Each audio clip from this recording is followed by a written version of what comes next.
اعوذ باللہ من الشیطان الرجیم بسم اللہ الرحمن الرحیم نحمدہ ونصلی علی رسولہ الکریم۔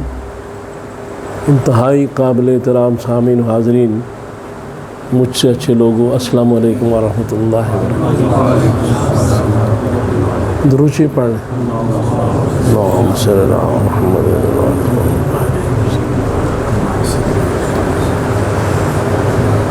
بخاری مسلم کی متفق علیہ حدیث ہے کہ رسول اللہ صلی اللہ علیہ وسلم فرمایا کہ باقی انبیاء کرام کو بہت زیادہ معجزات دیے گئے، اور جتنے انہیں معجزات دیے گئے اتنی ان کے پیروکار ہوئے، لیکن مجھے وحی کا معجزہ دیا گیا۔ اس کا مفہوم یہ ہے، یعنی قرآن، اور قیامت والے دن آپ فرماتے ہیں کہ میرے جو تابع دار زیادہ ہوں گے، یعنی بعض لوگ اللہ تعالیٰ کے معجزات دیکھ کر بھی ایمان نہیں لاتے۔ اس کو قرآن نے بیان کیا ہے سورہ انعام کی آیت نمبر 109 میں، اور وہ یہ کہا گیا ہے رسول صلی اللہ علیہ وسلم کہ آپ سے یہ مطالبہ کرتے ہیں نشانیوں کا یا معجزات کا، آیات کا، اور یہ اللہ کی قسم کھاتے ہیں کہ اگر آپ ہمیں دکھا دیں، یعنی قریش بھی اللہ کی قسم کھاتے تھے،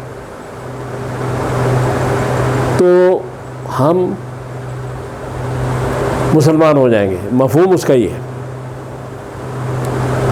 لیکن اللہ تعالیٰ فرماتا ہے یہ دیکھ کر بھی یہ لوگ اس طرف نہیں آئیں گے۔ جو حدیث میں نے بیان کی اور یہ آیت، ان دونوں میں یہ چیز ظاہر ہو رہی ہے کہ معجزات اللہ تعالیٰ کے جو ہیں، جو اللہ تعالیٰ فرماتا ہے، جو انبیاء کرام کے ذریعے کیے جاتے ہیں،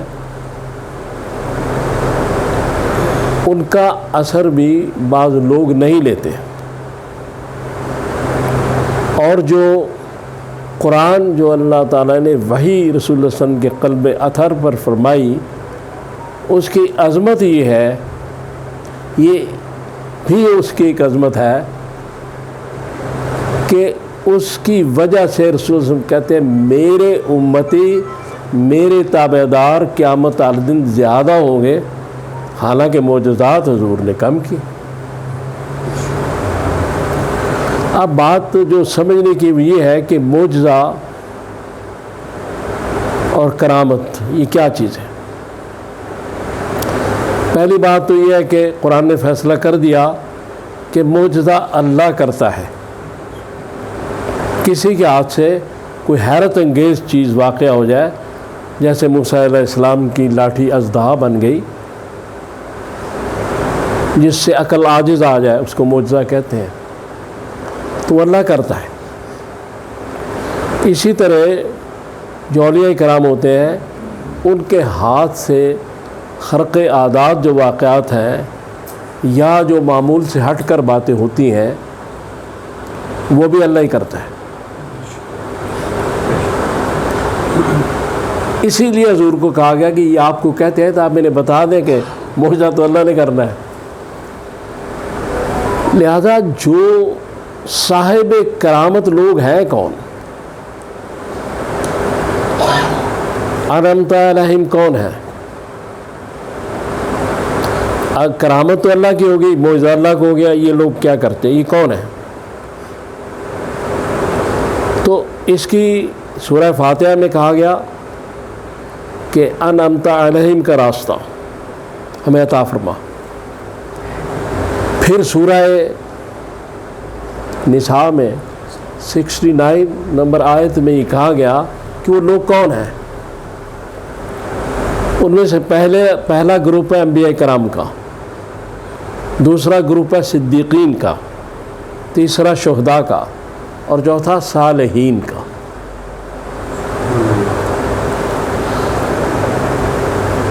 اب یہ جو لوگ ہیں جن پہ انعام ہو گئے ان کی تشریح فرما دی اللہ نے۔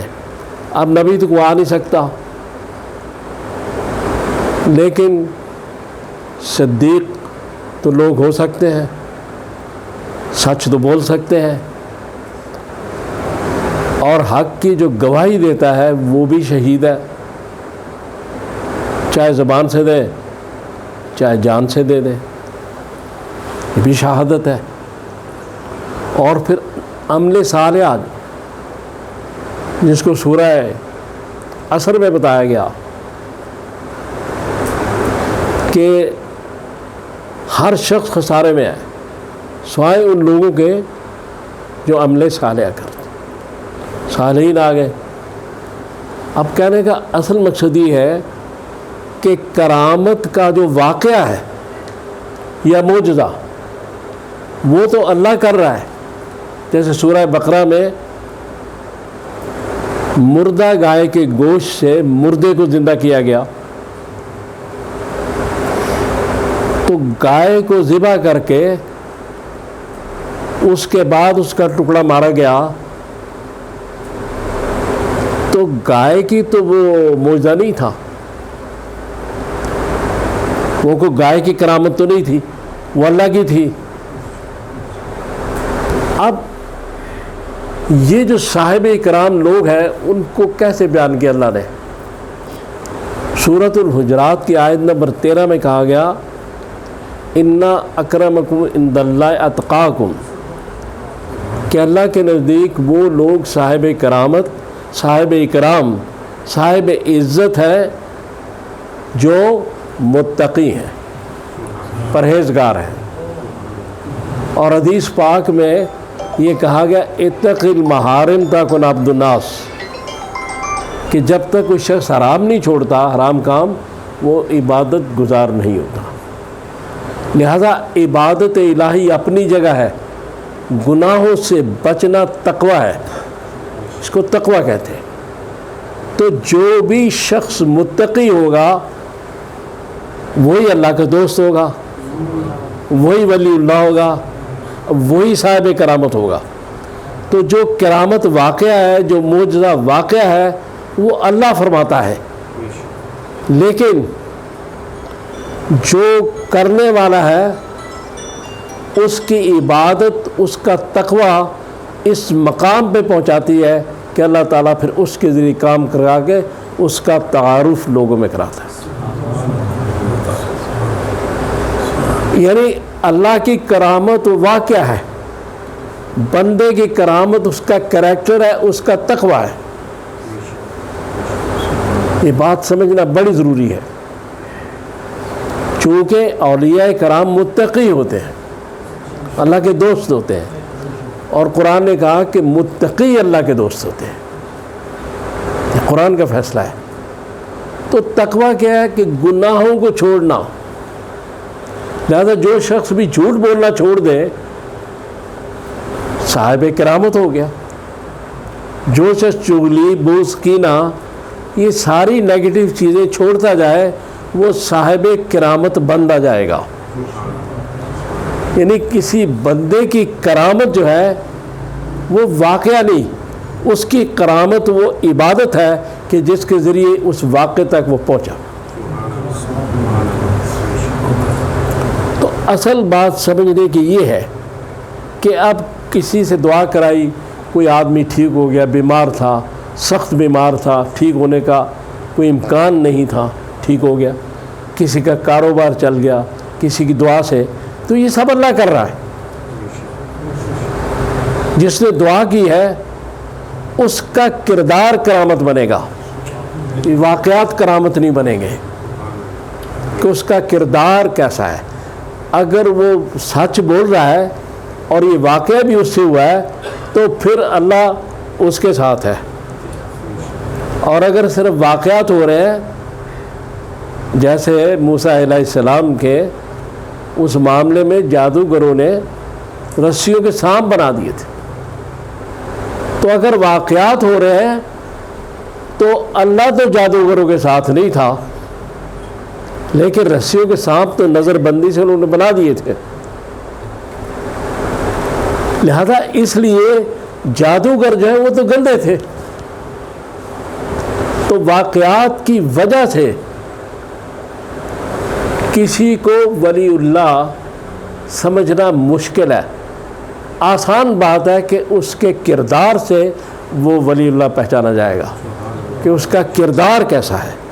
اگر اس کا کردار اتباع رسول میں ہے، اگر اس کا کردار وہی ہے جو رسول صلی اللہ علیہ وسلم کے ارشاد کے مطابق ہے، اگر وہ مکمل طور پر تقوی پر ہے، تو پھر وہ اللہ کا دوست ہے۔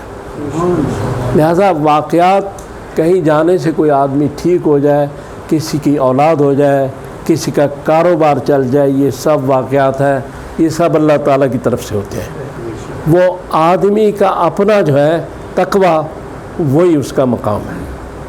تو اللہ تعالیٰ سے دعا کریں کہ اللہ تعالیٰ مجھے اور آپ کو اپنے حفظ و امان میں رکھے۔